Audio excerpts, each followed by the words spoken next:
Hi everyone, I am Manjunath SV, Assistant Professor in Department of Commerce, Sri Vivekananda Degree College, Chintamani. It is a sixth video on Introduction to Financial Management chapter. I'll start this video with factors affecting financial plan ಅಥವಾ consideration in formulating the financial plan. Financial ಪ್ಲಾನ್ನ prepare ಮಾಡಬೇಕಾದ್ರೆ ಯಾವ ಫ್ಯಾಕ್ಟರ್ನ consider ಮಾಡಬೇಕು ಅಥವಾ ಯಾವ factor impact ಮಾಡುತ್ತೆ ಅಂತ ನಾವೀಗ ಡಿಸ್ಕಷನ್ ಮಾಡ್ತಿದ್ದೀವಿ. ಸೊ ನೋಡಿ, ಫ್ಯಾಕ್ಟರ್ಸ್ ಅಫೆಕ್ಟಿಂಗ್ ಫೈನಾನ್ಷಿಯಲ್ ಪ್ಲಾನ್, ಪ್ರತಿಯೊಂದು ಫ್ಯಾಕ್ಟರ್ ಸಹ ಇಂಪ್ಯಾಕ್ಟ್ ಮಾಡ್ತಿದೆ ಯಾವುದ್ರ ಮೇಲೆ? ಫೈನಾನ್ಷಿಯಲ್ ಪ್ಲಾನ್ ಮೇಲೆ. ಯಾವ್ಯಾವುದು? Nature of the business, flow of income of the business, risk in the business, plan expansion, status and size of the business, government control, alternative sources of the finance, flexibility. ಇಷ್ಟು concept ನಮ್ಮ financial plan ಮೇಲೆ impact ಮಾಡ್ತಿದೆ. Let us discuss one by one. First point is nature of the business. Nature of the business ಸಹ ನಮ್ಮ financial plan ಮೇಲೆ impact ಮಾಡುತ್ತೆ. ಯಾವ ರೀತಿ ಅಂತ ನೋಡೋಣ. More finance is required for capital intensive business and less finance is required for labor intensive business. So capital intensive business ಆಗಿದೆ ಅಂದರೆ ನಮಗೆ ಕ್ಯಾಪಿಟಲ್ ಜಾಸ್ತಿ ಬೇಕು. ಯಾಕೆ ಅಂದರೆ ನಮ್ಮ ಫ್ಯಾಕ್ಟರಿಲಿ ನಂಬರ್ ಆಫ್ ಮಿಷಿನ್ಸು ಜಾಸ್ತಿ ಬೇಕಾಗುತ್ತೆ for the purpose of production ಅಂತ ಹೇಳಿದಾಗ ನಾವು ಈಗ ರಿಕ್ವೈರ್ಮೆಂಟ್ ಆಫ್ ಕ್ಯಾಪಿಟಲ್ ಅಥವಾ ಫೈನಾನ್ಷಿಯಲ್ ಪ್ಲಾನ್ ಅನ್ನೋದು ಜಾಸ್ತಿ ಇರುತ್ತೆ. ಅದೇ ಏನಾದರೂ ನಮ್ಮ ಬಿಸ್ನೆಸ್ಸಲ್ಲಿ ವರ್ಕರ್ಸ್ ಅಂದರೆ ಲೇಬರ್ಸ್ ಜಾಸ್ತಿ ಬೇಕಾದಾಗ ನಾವೇನು ಮಾಡ್ತೀವಿ? ಸೊ ಕ್ಯಾಪಿಟಲ್ನ ಬೇರೆ ಥರ ನೋಡ್ತೀವಿ. Less finance is enough. ಜಾಸ್ತಿ ಒಂದೇ ಸರಿ ಫೈನಾನ್ಸ್ ಅವಶ್ಯಕತೆ ಇರಲ್ಲ, ಯಾಕೆಂದರೆ ನಾವು ಕ್ಯಾಪಿಟಲ್ ಅಸೆಟ್ನ ಪರ್ಚೇಸ್ ಮಾಡೋದಿಲ್ಲ. ಸೊ ನಾವೇನು ಮಾಡ್ತೀವಿ? Day to day activities, working capital. So ಅಂದರೆ ಶಾರ್ಟ್ ಟರ್ಮ್ ಫೈನಾನ್ಸ್ ಆದರೆ ಸಾಕು. ಈ ರೀತಿ ವೇರಿಯೇಷನ್ ಆಗುತ್ತೆ. ಸೊ ನಮ್ಮ ಬಿಸ್ನೆಸ್ಸು ಕ್ಯಾಪಿಟಲ್ ಇಂಟೆನ್ಸಿವ್ ಆಗಿದ್ದರೆ ನಮಗೆ ಫೈನಾನ್ಸು ಜಾಸ್ತಿ ಬೇಕಾಗುತ್ತೆ. ನಮ್ಮ ಬಿಸ್ನೆಸ್ಸು ಲೇಬರ್ ಇಂಟೆನ್ಸಿವ್ ಆಗಿದೆ ಅಂತ ಹೇಳಿದಾಗ ಆ ಟೈಮಲ್ಲಿ ನಮಗೆ ಕಡಿಮೆ ಫೈನಾನ್ಸ್ ಇದ್ದರೂ ನಾವು ರನ್ ಮಾಡ್ಬೋದು ಬಿಸ್ನೆಸ್ನ. Second point, flow of income of the business. ಬಿಸ್ನೆಸ್ನ ಇನ್ಕಮ್ ಫ್ಲೋ ಹೇಗಿದೆ ಅದರ ಮೇಲೂ ಸಹ ಫೈನಾನ್ಷಿಯಲ್ ಪ್ಲಾನ್ ಅನ್ನೋದು ಡಿಪೆಂಡ್ ಆಗುತ್ತೆ.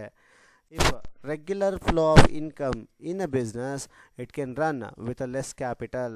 If flow of income fluctuates, more capital is needed.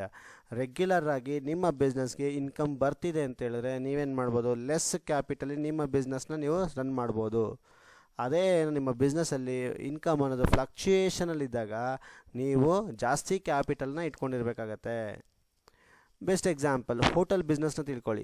Hotel ಬಿಸ್ನೆಸ್ಸಲ್ಲಿ regular ಆಗಿ ನಮಗೆ ಇನ್ಕಮ್ ಬರ್ತಾನೆ ಇರುತ್ತೆ. ಮಾರ್ನಿಂಗ್ ನಾವು ಇನ್ವೆಸ್ಟ್ ಮಾಡ್ತೀವಿ, ಈವ್ನಿಂಗ್ ಒಳಗಡೆ ನಮಗೆ ಇನ್ಕಮ್ ಬರುತ್ತೆ. ಸೊ ಆ ಥರ ಕಂಡೀಷನ್ ನಮಗೇನಾಗುತ್ತೆ? ಲೆಸ್ ಕ್ಯಾಪಿಟಲ್ ಇದ್ದರೂ ಸಾಕು ನಾವೇನು ಮಾಡ್ಬೋದು? ಬಿಸ್ನೆಸ್ನ ಮಾಡ್ಬೋದು. ಅದೇ ಏನಾದರೂ ಬೈಕ್ ಶೋರೂಮ್ ಅಂದ್ಕೊಳ್ಳೋಣ. ಬೈಕ್ ಶೋರೂಮ್ನಲ್ಲಿ ಇರ್ತಕ್ಕಂಥ ಇನ್ಕಮ್ಮು ರೆಗ್ಯುಲರ್ ಆಗಿ ಬರೋದಿಲ್ಲ. ಇವತ್ತು ಒಂದು ಬೈಕ್ ಸೇಲ್ ಆಗ್ಬೋದು, ಸೇಲ್ ಆಗದಿರೋನೂ ಸಹ ಇರ್ಬೋದು, ಇಲ್ಲ ನಾಳೆ ಒಂದು ಬೈಕ್ ಆಗ್ಬೋದು. ಸೊ ಈ ಥರ ಬೈಕ್ಸ್ ವೇರಿಯೇಷನ್ಸ್ ಆಗುತ್ತೆ. ಇಲ್ಲಿ ಕ್ಯಾಪಿಟಲ್ ಇಂಟೆನ್ಸಿವ್ ಅನ್ನೋದು ಜಾಸ್ತಿ ಬೇಕಾಗುತ್ತೆ. ಅಂದರೆ ಕ್ಯಾಪಿಟಲ್ ಅನ್ನೋದು ಜಾಸ್ತಿ ಬೇಕಾಗುತ್ತೆ when there is a fluctuation in the income. So regular income ಇತ್ತು ಅಂತೇಳಿದ್ರೆ ನೀವು ಲೆಸ್ ಕ್ಯಾಪಿಟಲಲ್ಲಿ ನಿಮ್ಮ ಬಿಸ್ನೆಸ್ನ ಸ್ಟಾರ್ಟ್ ಮಾಡ್ಬೋದು. ಅದೇ ನಿಮ್ಮ ಇನ್ಕಮ್ ಅನ್ನೋದು ಫ್ಲಕ್ಚುಯೇಷನ್ ಆಗುತ್ತೆ ಅಂತ ಹೇಳಿದಾಗ ನೀವೇನು ಮಾಡಬೇಕಾಗುತ್ತೆ? ಕ್ಯಾಪಿಟಲ್ ಜಾಸ್ತಿ ರೈಸ್ ಮಾಡಬೇಕಾಗತ್ತೆ. Third point, risk in a business. ಬಿಸ್ನೆಸ್ಸಲ್ಲಿರ್ತಕ್ಕಂಥ ರಿಸ್ಕ್ನ ಮೇಲೂ ಸಹ ನಿಮ್ಮ ಫೈನಾನ್ಷಿಯಲ್ ಪ್ಲಾನ್ ಡಿಪೆಂಡ್ ಆಗುತ್ತೆ. If the business is involved high risk then it require more owner capital. So ನಿಮ್ಮ ಬಿಸ್ನೆಸ್ಸಲ್ಲಿ ಜಾಸ್ತಿ ರಿಸ್ಕ್ ಇದೆ ಅಂತ ಹೇಳಿದಾಗ ಓನರ್ ಕ್ಯಾಪಿಟಲ್ ಜಾಸ್ತಿ ಇರಬೇಕು, ಅಂದರೆ ಶೇರ್ ಹೋಲ್ಡರ್ಸ್ ಕ್ಯಾಪಿಟಲ್ ಜಾಸ್ತಿ ಇರಬೇಕು. ಯಾಕೆ ಅಂತೇಳಿದ್ರೆ ಯಾರೂ ಸಹ ಇನ್ವೆಸ್ಟ್ ಮಾಡೋದಕ್ಕೆ ಮುಂದೆ ಬರಲ್ಲ. ಬಿಕಾಸ್ ದ ಅವೈಲಬಲ್ ಡೆಪ್ಟ್ ಈಸ್ ಲೆಸ್. ನೋಡಿ, ಡೆಪ್ಟ್ ಅನ್ನೋದು ಕ್ಯಾಪಿಟಲ್, ಡೆಪ್ಟ್ ಕ್ಯಾಪಿಟಲ್ ಅನ್ನೋದು ಕಡಿಮೆ ಇರೋದು. ಯಾಕೆ ಅಂದರೆ no one is come forward to purchase our shares. ನಮ್ಮ ಶೇರ್ಸ್ನ ಪರ್ಚೇಸ್ ಮಾಡೋಕ್ಕೆ ಬರೋದು. ಯಾಕೆಂದರೆ ನಮ್ಮ ಬಿಸ್ನೆಸ್ಸು ರಿಸ್ಕಲ್ಲಿರುತ್ತೆ. ಮೋರ್ ಡೆಪ್ಟ್ capital is available only when the firm involves in less risk. ಡೆಪ್ಟ್ ಕ್ಯಾಪಿಟಲ್ ಯಾವಾಗ ಜಾಸ್ತಿ ಅವೈಲಬಿಲಿಟಿ ಇರುತ್ತೆ ಅಂತ ಹೇಳಿದ್ರೆ ನಮ್ಮ ಫರ್ಮಲ್ಲಿ ರಿಸ್ಕು ಕಡಿಮೆ ಇದ್ದಾಗ ಮಾತ್ರ ನಮಗೆ ಡೆಪ್ಟ್ ಕ್ಯಾಪಿಟಲ್ ರೈಸ್ ಮಾಡುತ್ತೆ ಜಾಸ್ತಿ. ಇಲ್ಲಾಂದರೆ ಯಾರೂ ಸಹ ಮುಂದೆ ಬರೋದಿಲ್ಲ ನಮ್ಮ ಶೇರ್ಸ್ನ ನಮ್ಮ ಶೇರ್ಸ್ನ ಅಥವಾ ಡಿಬೆಂಚರ್ಸ್ನ ಪರ್ಚೇಸ್ ಮಾಡೋದಕ್ಕೆ ಯಾರೂ ಮುಂದೆ ಬರೋದಿಲ್ಲ. Next, plans of expansion. So the financial plan is not prepared on the basis of the present requirement, but in case future requirements are also considered. ನಮ್ಮ ಫೈನಾನ್ಷಿಯಲ್ ಪ್ಲಾನ್ನ ಪ್ರಿಪೇರ್ ಮಾಡಬೇಕಾದ್ರೆ ನಾವು ಇವತ್ತಿನ ದಿನಕ್ಕೆ ಬೇಕಾಗಿರ್ತಕ್ಕಂಥ ಫಂಡ್ನ ರೇಟಾಗಿ ಬೇಸಿಸ್ನ ಇಟ್ಕೊಂಡು ನಾವು ಫೈನಾನ್ಷಿಯಲ್ ಪ್ಲಾನ್ನ ಪ್ರಿಪೇರ್ ಮಾಡಬಾರ್ದು. ಫ್ಯೂಚರ್ನ ಕನ್ಸಿಡರೇಷನ್ ಇಟ್ಕೊಂಡು ಸಹ ನಾವು ಫೈನಾನ್ಷಿಯಲ್ ಪ್ಲಾನ್ನ ಪ್ರಿಪೇರ್ ಮಾಡಬೇಕಾಗತ್ತೆ. ಯಾಕೆ ಅಂತ ಹೇಳಿದ್ರೆ ಇವತ್ತೊಂದಿನಕ್ಕೆ ನಾವು ಕ್ಯಾಪಿಟಲ್ನ ರೈಸ್ ಮಾಡಿದ್ವಿ, ಸಪೋಸ್ ನೆಕ್ಸ್ಟ್ ಡೇಗೆ ವರ್ಕಿಂಗ್ ಕ್ಯಾಪಿಟಲ್ ಬೇಕಾಗುತ್ತೆ ಎಕ್ಸೆಸ್ಸು. ಆ ಕಂಡೀಷನಲ್ಲಿ ನಾವು ವರ್ಕಿಂಗ್ ಕ್ಯಾಪಿಟಲ್ ಇಲ್ಲ ಅಂತ ಹೇಳಿದ್ರೆ ನಾವು ರನ್ ಮಾಡೋಕ್ಕಾಗಲ್ಲ ಬಿಸ್ನೆಸ್ನ. ಆ ಥರ ಕಂಡೀಷನಲ್ಲಿ ನಮ್ಮ ಬಿಸ್ನೆಸ್ಸು ಸ್ಟಾಪ್ ಆಗುತ್ತೆ. ಇದನ್ನು ಅವಾಯ್ಡ್ ಮಾಡಬೇಕು ಅಂತೇಳಿದ್ರೆ ಸೊ ಈಗಿನ ಕಂಡೀಷನ್ನು ಪ್ಲಸ್ ಫ್ಯೂಚರ್ ಕಂಡೀಷನ್ನು ಎರಡೂ ಸಹ ಮನಸ್ಸಲ್ಲಿ ಇಟ್ಕೊಂಡು ನಾವು ನಮ್ಮ ಪ್ಲ್ಯಾನ್ನ ಪ್ರಿಪೇರ್ ಮಾಡಬೇಕಾಗಿರುತ್ತೆ. Next point, fifth one, status and size of the business. If a business has a good reputation and easily obtain the finance, ನಮ್ಮ ಬಿಸ್ನೆಸ್ಗೆ ಒಳ್ಳೆ ರೆಪ್ಯುಟೇಷನ್ ಇದೆ ಅಂತ ಹೇಳಿದಾಗ ಆಟೋಮೆಟಿಕಲಿ ನಮಗೆ ಫೈನಾನ್ಸ್ ಬೇಗ ಸಿಗುತ್ತೆ. In case of if firm does not have a good fame or a size of the business of the firm, then it quite difficult to achieve the finance for the business. ನಮ್ಮ ಬಿಸ್ನೆಸ್ಗೆ ಒಳ್ಳೆ ಹೆಸರಿಲ್ಲ, good name and fame ಇಲ್ಲ ಅಂತ ಹೇಳಿದಾಗ, ಅಥವಾ ನಮ್ಮ business size ಕಡಿಮೆ ಇದೆ, ಚಿಕ್ಕದಾಗಿದೆ ಅಂತ ತಿಳಿದಾಗ, ಆಗ ನಮಗೆ ಬಿಸ್ನೆಸ್ಸಲ್ಲಿ ಫೈನಾನ್ಸ್ನ ರೈಸ್ ಮಾಡೋದು ಡಿಫಿಕಲ್ಟಿ ಆಗುತ್ತೆ. ಸೊ ಇದು ಸಹ ನಮ್ಮ ಫೈನಾನ್ಷಿಯಲ್ ಪ್ಲಾನ್ ಮೇಲೆ ನಮಗೆ ಇಂಪ್ಯಾಕ್ಟ್ ಮಾಡುತ್ತೆ. Next, sixth one, government control. The financial plan should be prepared on the basis of government policies, control and legal requirements. ನಾವು ಫೈನಾನ್ಷಿಯಲ್ ಪ್ಲಾನ್ನ ಪ್ರಿಪೇರ್ ಮಾಡಬೇಕಾದ್ರೆ ಗೌರ್ನಮೆಂಟ್ನ ಪಾಲಿಸೀಸ್ ಏನೇನಿದೆ ಅದನ್ನು ಯೂಸ್ ಮಾಡಿಕೊಂಡು ಅದರ ಎಗೇನೆಸ್ಟಾಗಿ ನಾವು ಪ್ಲಾನ್ನ ಪ್ರಿಪೇರ್ ಮಾಡಬಾರ್ದು, ಅದರ ಫೇವರ್ ಆಗಿ ನಾವು ಫೈನಾನ್ಷಿಯಲ್ ಪ್ಲಾನ್ಸ್ನ ಪ್ರಿಪೇರ್ ಮಾಡಬೇಕು. Next, alternative sources of finance. Financial plan depends upon the availability of the alternative sources of finance that helps the firm to choose the profitable finance of the business. So ನಮ್ಮ alternative finances ಏನಿದೆ, ಡೆಪ್ಟ್ ಎಷ್ಟಿದೆ ಅಥವಾ capital equity ಅಥವಾ preference ಎಷ್ಟಿದೆ, ಈ ಥರ alternative ಫೈನಾನ್ಸಸ್ನ ನೋಡಿಕೊಂಡು ನಮಗೆ ಯಾವುದು ಸೂಟಬಲ್ ಆಗುತ್ತೋ ಅದನ್ನು ತೊಗೊಳ್ಬೇಕಾಗತ್ತೆ. ಅದಕ್ಕೋಸ್ಕರ ಆಲ್ಟರ್ನೇಟಿವ್ ಫೈನಾನ್ಸು ಸಹ ಅಷ್ಟೇ ನಮಗೆ ಇಲ್ಲಿ ಫೈನಾನ್ಷಿಯಲ್ ಪ್ಲಾನ್ ಮೇಲೆ ಇಂಪ್ಯಾಕ್ಟ್ ಮಾಡುತ್ತೆ. Next, flexibility. The financial planning is flexible, then it is very easy to carry out the expansion and diversification of programs. So financial plan ಅದು ಫ್ಲೆಕ್ಸಿಬಲಲ್ಲಿ ಇರಬೇಕು.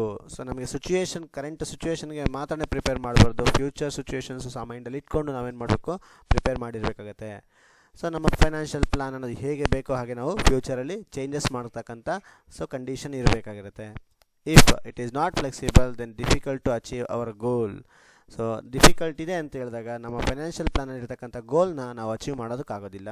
These are the factors which is impacting on our financial plan. Financial plan ಮೇಲೆ impact ಮಾಡ್ತಕ್ಕಂಥ factors ಇವಾಗಿರುತ್ತೆ. Next, characteristics or nature of financial plan. Financial ಪ್ಲಾನ್ನ nature ಅಥವಾ characteristics ಅಥವಾ feature ಅಂತ ಕೊಟ್ಟರು ಇದನ್ನೇ ಬರೀಬೇಕಾಗತ್ತೆ. ಅಥವಾ essentials of good financial plan, sound principles of financial plan or planning. So ಇಷ್ಟರಲ್ಲಿ ಏನೇ ಕ್ವಶನ್ಸ್ನ ಕೇಳಿ ನೀವು ಇದೇ ಆನ್ಸರ್ಸ್ನ ಬರೀಬೇಕಾಗತ್ತೆ. ನೋಡೋಣ ಏನೇನಿದೆ ಅಂತ ಹೇಳಿ. ಇಲ್ಲ ನಿಮಗೆ ಒಂದು ಚಾರ್ಟ್ನ ಕೊಟ್ಟಿದ್ದೀನಿ, ಚಾರ್ಟ್ನ ಮುಖಾಂತರ ಡಿಸ್ಕಸ್ ಮಾಡೋಣ, ಈಸಿಯಾಗಿ ಗೊತ್ತಾಗುತ್ತೆ. Simplicity, flexibility, foresight, liquidity, useful, completeness, economical, communication, implementation, control, less risk, provision for contingencies, intensive use of capital. So these are the nature or characteristics of financial plan. ಅಥವಾ essentials of good financial plan ಅಂತ ಕೇಳಿದ್ರು ಇದನ್ನೇ ಬರೀರಿ, ಅಥವಾ sound principles of financial plan ಅಂತ ಕೇಳಿದ್ರು ಸಹ ಇದನ್ನೇ ಬರೀರಿ. Let us discuss one by one. First point is simplicity. The financial plan should be simple so that investors are attracted towards the investment. Financial plan ಅನ್ನೋದು simple ಆಗಿರಬೇಕು, ಜಾಸ್ತಿ ಕ್ಲಮ್ಸಿಯಾಗಿ ಅಥವಾ number of securities ಜಾಸ್ತಿ ಇರಬಾರ್ದು. ಸೊ ಡೆಪ್ಟು, ಈಕ್ವಿಟಿ ಅಥವಾ preference ಈ ಥರ ಇದ್ದಾಗ ನಮಗೇನಾಗುತ್ತೆ, ಬೇಗ ಅರ್ಥ ಆಗುತ್ತೆ, ನಾವು ಬೇಗ ಇನ್ವೆಸ್ಟ್ ಮಾಡ್ತೀವಿ. ಡೆಪ್ಟು ಫೈನಾನ್ಸಲ್ಲಿ ಸೊ ಬ್ಯಾಂಕ್ ಲೋನು ತೊಗೊಂಡು short term loan, long term loan, ಈ ಥರ ಡಿಫ್ರೆಂಟ್ ಮಿಕ್ಸರ್ಸಲ್ಲಿ ನಾವೇನಾದರೂ ಸೆಕ್ಯೂರಿಟೀಸ್ನ ರೈಸ್ ಮಾಡಿದ್ರೆ ನಮಗೆ ಅಲ್ಲಿ ಅರ್ಥ ಆಗ್ದಿರಾ ಇನ್ವೆಸ್ಟರ್ಸ್ ಯಾರೂ ಸಹ ಅಟ್ರಾಕ್ಟ್ ಆಗೋದಿಲ್ಲ. Second point, flexibility. The financial plan of the business should be flexible so that adjustment can be made into the business requirements. So financial plan ಅನ್ನೋದು ಫ್ಲೆಕ್ಸಿಬಲ್ ಆಗಿರಬೇಕು. ಇವತ್ತಿನ ಕಂಡೀಷನ್ಗೆ ಮಾತ್ರನೇ ಪ್ಲಾನ್ನ ಪ್ರಿಪೇರ್ ಮಾಡಬಾರ್ದು. ಫ್ಯೂಚರ್ ಕಂಡೀಷನು ಸಹ ಆಗಬಹುದು, ಅಥವಾ ಅದಕ್ಕೆ ಚೇಂಜಸ್ ಮಾಡ್ಕೊಳ್ಳೋಕ್ಕೆ ಆಗ್ತಕ್ಕಂಥ ಪ್ಲಾನ್ನ ನಾವು ಪ್ರಿಪೇರ್ ಮಾಡಬೇಕಾಗತ್ತೆ. Next, foresight. Future plan not only over the present requirement but also future requirements can be fulfilled. ಇವತ್ತಿನ ರಿಕ್ವೈರ್ಮೆಂಟ್ ಮಾತ್ರನೇ ಫುಲ್ಫಿಲ್ ಮಾಡೋ ಥರ ಇರಬಾರ್ದು, ಫ್ಯೂಚರಲ್ಲಿ ಬರ್ತಕ್ಕಂಥ ರಿಕ್ವೈರ್ಮೆಂಟ್ಸ್ನು ಫುಲ್ಫಿಲ್ ಮಾಡೋ ಥರ ನಾವು ಪ್ಲಾನ್ನ ಪ್ರಿಪೇರ್ ಮಾಡಬೇಕಾಗಿರುತ್ತೆ. Next, liquidity. ಸೊ ಲಿಕ್ವಿಡಿಟಿ ಅಂತ ನಮ್ಗೆ ಆಲ್ರೆಡಿ ಗೊತ್ತಿದೆ. It is a capacity of the company to convert its asset into cash without losing money and time. So for effective running of a business, the business should have adequate liquidity. Liquidity position proper ಆಗಿದ್ದರೆ ನಮ್ಮ business run ಆಗ್ತಾ ಹೋಗುತ್ತೆ, ಇಲ್ಲ ಅಂದರೆ stop ಆಗುವಂಥ ಕಂಡೀಷನ್ಗೆ ಬರುತ್ತೆ. The shortage of liquidity as adverse effect on the goodwill. ನಮ್ಮ ಬಿಸ್ನೆಸ್ಸಲ್ಲಿ ಲಿಕ್ವಿಡಿಟಿ ಕಡಿಮೆ ಇದೆ ಅಂತ ಹೇಳಿದಾಗ ಗುಡ್ ವಿಲ್ ಮೇಲೆ ನೆಗೆಟಿವ್ ಇಂಪ್ಯಾಕ್ಟ್ ಮಾಡುತ್ತೆ. And sometimes it leads liquidation of the business liquidation ಆಗ್ತಕ್ಕಂಥ ಚಾನ್ಸಸ್ ಇರುತ್ತೆ when we are not having a liquidity position. Next one, useful. The financial plan should use the financial resources fully and gainfully. So ಇರ್ತಕ್ಕಂಥ ಫೈನಾನ್ಷಿಯಲ್ ರಿಸೋರ್ಸಸ್ನ ಪ್ರಾಪರಾಗಿ use ಮಾಡ್ಕೊಳ್ತಕ್ಕಂಥ ಪ್ಲಾನ್ನ ನಾವು prepare ಮಾಡಬೇಕಾಗಿರುತ್ತೆ. That should be useful plan. Next one, completeness. The financial plan should be complete and it should be cover every future contingencies. So ಫ್ಯೂಚರಲ್ಲಿ ಆಗ್ತಕ್ಕಂಥ ಅಂದರೆ ಗೊತ್ತಾ, ಕಾಂಟಿಂಜೆನ್ಸಿ ಅಂದರೆ ಅನ್ನಿವನ್ ಆಗಿರುತ್ತೆ, ಆದರೂ ಸಹ ಅದಕ್ಕೆ ರಿಲೇಟೆಡ್ ಆಗಿ ಸಮ್ ಪ್ರಾವಿಷನ್ಸ್ನ ಇಡೋ ಥರ ದೆನ್ ಪ್ಲಾನ್ ಅನ್ನೋದು ಕಂಪ್ಲೀಟ್ ಆಗಿರಬೇಕು.